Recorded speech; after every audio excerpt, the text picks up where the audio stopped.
नमस्ते दोस्तों, कैसे हैं आप लोग? Welcome back to my channel. दोस्तों, मैं एक रियल एग्जांपल देता हूं कि एक बार एक कंपनी है जिनका नाम मैं नहीं लूंगा, उनके एक डायरेक्टर एक कोऑपरेटिव बैंक के पास गए और उन्होंने प्रोजेक्ट फाइनेंस की बात करी। बट बैंक ने रिप्लाई दिया कि हम लोग इस तरीके के लोन नहीं करते हैं। तो आइए दोस्तों, आज हम जानने की कोशिश करते हैं कि किस तरीके के लोन के लिए आप किस बैंक में अप्लाई कर सकते हैं। दोस्तों, थोड़ी सी रिकैप मैं कर दूं कि मैं एक लोन प्रोसेस पे पूरी प्लेलिस्ट बना रहा हूं, जिसकी 3 वीडियो मैं ऑलरेडी अपलोड कर चुका हूं। जिसमें पहला था कि आप अपनी नीड को जानिए, और दूसरा जो टॉपिक था वो था कि आप टाइप्स ऑफ लोन क्या है उसके बारे में जानिए। तीसरा जो था वो था कि आप किस तरीके से अपनी सुटेबल लोन असर्टेन कर सकते हैं। तो आज जानेंगे दोस्तों कि आपके लिए सुटेबल बैंक कौन सा होगा। तो आइए दोस्तों, शुरू करते हैं। दोस्तों, सुटेबल बैंक का फाइंड आउट करना मतलब आपकी जो नीड है उसके हिसाब से, और आपकी जो प्रेजेंट सिनारियो है, जो भी आपके स्ट्रेंथ है, वीकनेसेस है, उसके हिसाब से आप किस तरीके से बैंक सेलेक्ट कर सकते हैं। दोस्तों, इसके सेलेक्ट करने के पीछे कुछ आपके फैक्टर्स काम कर सकते हैं, जो कि मैं यहाँ लिस्ट आउट कर रहा हूँ। जैसे आपका एग्जिस्टिंग अकाउंट कहाँ है, दूसरा आपका नेचर ऑफ लोन क्या है, तीसरा आपको कितना कॉस्ट किस बैंक में लग रहा है, चौथा उस बैंक का पास्ट रिकॉर्ड क्या है और आपका पास्ट रिकॉर्ड क्या है, और पांचवा आपकी क्या स्ट्रेंथ है, क्या वीकनेस है, इसके ऊपर भी आप बैंक को डिसाइड कर सकते हैं। दोस्तों, आइए इसको हम डिटेल में समझते हैं। सबसे पहला जो है आपका कि based upon your existing account, it means मान लीजिए कि आपकी salary account state bank of India में है, तो आप यूनियन बैंक क्यों जाएंगे लोन लेने के लिए, या वाइस वर्सा। मान लीजिए कि आपका एक salary account union bank of India में है, तो आप स्टेट बैंक ऑफ इंडिया क्यों जाएंगे लोन लेने के लिए। उसके पीछे हो सकता है बहुत सारे रीजन होंगे, लेकिन जो पहला आपका जो कॉन्टेक्ट पॉइंट होगा वो यूनियन बैंक ऑफ इंडिया होगा। ये बात समझ में आ रही है दोस्तों, अब मान लीजिए कि अब आप एक सैलरीड इंडिविजुअल नहीं है, आप एक कंपनी है या फिर आप कोई अदर बिजनेसमैन है, तो आप किसी भी लोन के लिए कहाँ अप्लाई करेंगे, वहां जहां आपका ऑलरेडी अकाउंट चल रहा है, आपके बिजनेस के अकाउंट चल रहे हैं। बट मान लीजिए आपके एक से ज्यादा बैंक में आपका अकाउंट है, आप वहां जाएंगे जहां आपकी ट्रांजेक्शन ज्यादा है। अब आप ये बोलेंगे कि मेरी ट्रांजेक्शन तो हर जगह ज्यादा है, तो आप किसी भी बैंक को चूज कर सकते हैं based upon your relationship with bank. Since आपके ट्रांजेक्शन ज्यादा होंगे तो आपके ब्रांच मैनेजर्स या फिर उनके स्टाफ के साथ रिलेशन भी स्टेब्लिश हो जाते हैं। तो एक जो बेसिक ड्यू डिलिजेंस है बैंक का, वो ऑटोमेटिकली हो जाता है। तो सबसे पहले जो आपका डिपेंड करता है कि आप कौन सा बैंक चूज करेंगे, वो आपका एग्जिस्टिंग अकाउंट के बेस पे होगा। अब है कि based upon nature of loans.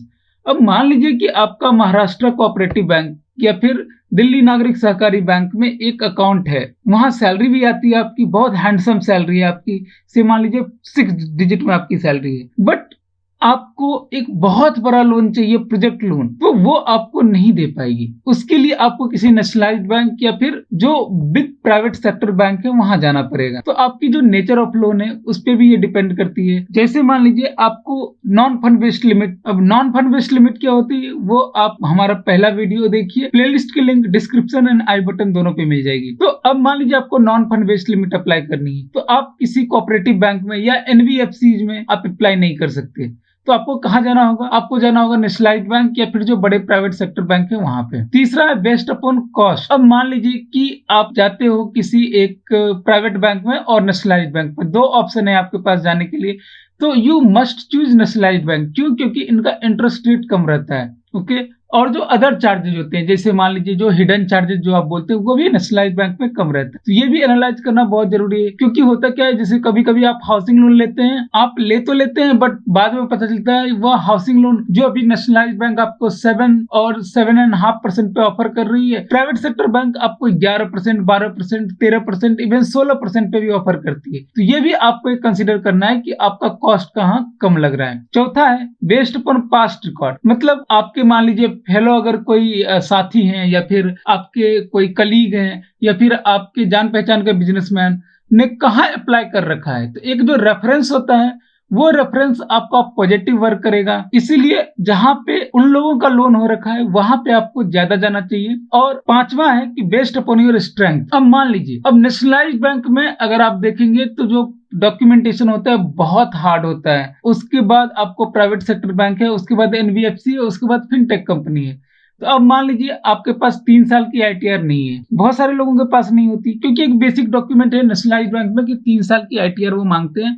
और अगर आप सैलरीड इंडिविजुअल हैं तो आपको बोलते हैं एक सर्टेन अमाउंट से ज्यादा आपकी सैलरी होनी चाहिए और आपकी जो कंपनी होनी चाहिए वो थोड़ी वेल नोन होनी चाहिए। अब मान लीजिए ये नहीं है, तो आपको लोन अर्जेंट है, आपको चाहिए, तो आप कहाँ जाएंगे? आप एनबीएफसी में चले जाओ, या फिर जो वीकर प्राइवेट सेक्टर बैंक है वहां चले जाइए, या फिर आपकी फिनटेक कंपनी है वहां चले जाइए। तो आपको अपनी स्ट्रेंथ भी देखनी है कि आपके कागज कितने मजबूत हैं। तो फाइल का पेट कितना भरा हुआ है, कागज मजबूत मतलब फाइल का पेट कितना भरा हुआ है।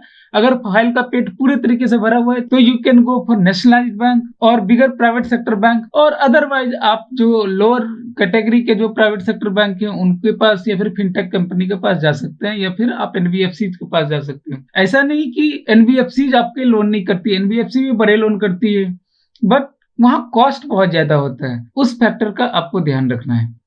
दोस्तों मैं ये टेबल दे रहा हूं आपको, ये कोई डिफाइंड फॉर्मेट नहीं है कि आप ये लोन है तो यहीं पे आप अप्लाई करेंगे, बट आप एक रेफरेंस ले सकते हैं। आप किसी भी लोन के लिए कहीं भी अप्लाई कर सकते हैं based upon your positive and negatives. तो जैसे नेशनलाइज्ड बैंक में आप किसी भी तरीके के लोन या लिमिट्स, चाहे वो फंड बेस्ड हो, नॉन फंड बेस्ड हो, रिटेल हो, कॉर्पोरेट हो, आप अप्लाई कर सकते हैं। और मोस्टली आपको नेशनलाइज्ड बैंक में जाना ही चाहिए, क्योंकि अगर आपको अपनी बिजनेस बड़ी करनी है तो बड़े लोन के लिए आपको मोस्टली नेशनलाइज्ड बैंक प्रेफर करना चाहिए। जो प्राइवेट सेक्टर बैंक है ये सुटेबल होते हैं मोस्टली रिटेल प्रोडक्ट के लिए, बट इसमें एक चीज होती है कि कॉस्ट हायर होती है।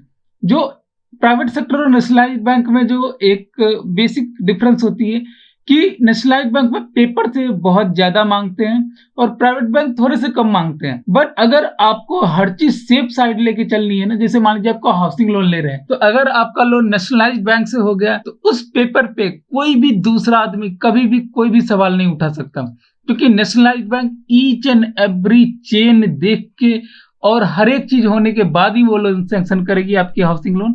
एक एग्जांपल दे रहा हूं, बट प्राइवेट सेक्टर बैंक में भी वो कुछ लीनियंट होके भी पेपर लेते हैं। दूसरी बात क्या है कि प्राइवेट सेक्टर में कॉस्ट ज्यादा है, नेशनलाइज्ड बैंक में कॉस्ट कम है। एनबीएफसी अगर आपके पास प्रॉपर पेपर्स नहीं है या फिर सिविल आपकी वीक है तो आप एनबीएफसी में जा सकते हैं, बट बहुत बड़े फिनांस के लिए आप नहीं जाओगे और नॉन फंड बेस्ड फिनांस के लिए आप नहीं जाओगे। फिनटेक कंपनियां अगर आपके पास प्रॉपर पेपर नहीं है और सिविल वीक है, ये बहुत हाई कॉस्ट पे लोन देती है और big finance and non finance limit ये करती ही नहीं है। ठीक है, तो मोस्टली आप आंख बंद करके किसी भी नेशनलाइज्ड बैंक में चले जाओ या बड़े प्राइवेट सेक्टर बैंक में चले जाओ, वहां आपका लोन हो जाएगा। और अगर आपको कोई अकाउंट भी ओपन करवानी होगी तो आप मोस्टली इसी बैंक में करवाइए। मे बी कि आपके रेफरेंसेस हो सकते हैं किसी एनबीएफसी में या फिनटेक कंपनी में या फिर किसी और प्राइवेट सेक्टर बैंक में, बट ये एक जनरल कॉन्सेप्ट है कि आप ऐसे अगर करोगे तो आपका लोन कम कॉस्ट पे, और मे बी आपके रेफरेंसेस कहीं और हो सकते हैं तो आप वहां से भी करवा सकते हैं, बट ये एक सुटेबल मेथड है कि आप इस तरीके से कर सकते हैं।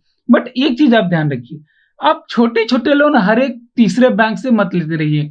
जैसे मान लीजिए एक बिजनेस लोन मैंने बजाज फाइनेंस से ले लिया, एक हमने ले लिया रिलायंस से, एक ले लिया किसी फिनटेक कंपनी से, एक नेशनलाइज्ड बैंक से। ये काम मत किया कीजिए। Mostly go for a sole banking, क्योंकि सोल बैंकिंग में फाइनेंशियल डिसिप्लिन बहुत ज्यादा होता है। सोल बैंकिंग क्या होती है? एक बैंक के साथ ही डील करना। हाँ, आप एक से ज्यादा बैंक के पास अपनी डिपॉजिट रख सकते हैं, लोन भी एक से ज्यादा बैंक के पास ले सकते हैं फॉर कंपटीशन पर्पस, बट आप मोस्टली एक लिमिट कीजिए, 2 से 3 बैंक हो गई, बहुत हो गए। ठीक, unless until you are not going for finance of 500 crore या 1000 करोड़, वहां पे तो वो कंसोर्शियम बनाते हैं, या फिर अगर मल्टीपल बैंकिंग में लोन लेते हैं तो वहां बहुत सारे बैंक इन्वॉल्व होंगे। मैं जनरली आपको 5 करोड़ तक के लिए बता रहा हूं, तो वो आप देख लीजिएगा। दोस्तों इस तरीके से आप अपनी बैंक सेलेक्ट करने के बाद अब आप प्रिपरेशन, आपको डॉक्यूमेंट क्या क्या चाहिए वो चीजें आपको तैयार करनी पड़ती है, और आप अपना बैंक अकाउंट किस तरीके से सजाते हैं, जो प्रिपरेशन होता है वो मोस्ट क्रूशियल फेज होता है। अब इसके बाद आपको वो करनी होती है, तो वो हम देखेंगे अपने नेक्स्ट वीडियो में। तो दोस्तों मिलते हैं फिर से आपसे प्रिपरेशन स्टेज की वीडियो लेके,